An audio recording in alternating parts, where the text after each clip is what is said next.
I want to bring in our expert on consumer electronics to weigh in on the smartphone battle. He is Ross Rubin, the Director of Industry Analysis at the NPD Group. And Ross, you got us all excited here because you brought in the DROID X, which I want to show our viewers.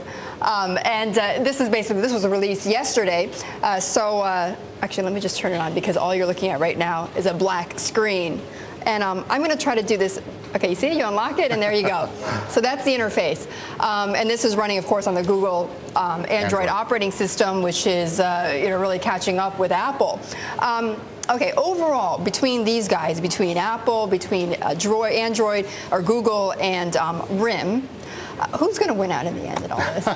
Well, certainly they all bring different strengths to the marketplace. And according to NPD, RIM is leading in the U.S. market and the consumer market with about 35% of smartphone sales. And Apple and Google have really been pursuing it aggressively. Is it about the apps, though? Is that what it's about in the end? Well, that's certainly something that Apple has been touting as an advantage. But Google also has been very good at developing an app ecosystem. Right. And then what about RIM?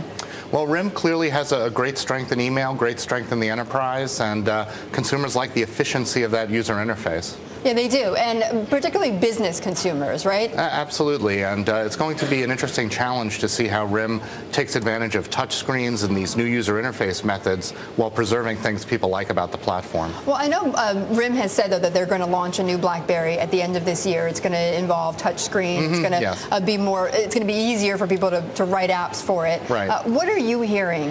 What's the scuttlebutt? Well, again, the challenge is how do you create something that has all this rich multimedia and all this great web browsing capability and preserve the long battery life that the BlackBerry is known for. Right. That's something Apple has really tried to focus on as well with the iPhone 4. They have focused on the battery life, right? Absolutely. That's the way they manage multitasking, and that's one of their reasons for keeping Adobe Flash off the platform. Right. And of course, then ending in all that fighting between the two companies. There's a dispute there. But does RIM have what it takes, though, to do that, to accomplish that? Do they have that? Great relationships with the carriers in the U.S. and around the world, and a strong fan base. They buy a lot of accessories. They love the platform, and they're used to how the device works.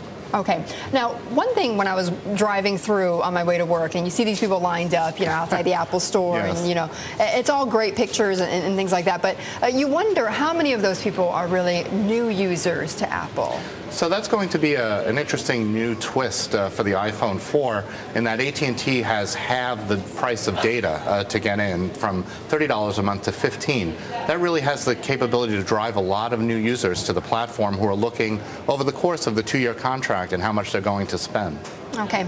Ross, thanks so much for stopping by. Thanks for getting us the DROID. Can I keep it? No, I'm just kidding. All right, Ross Rubin, the Director of Industry Analysis at the NPD Group.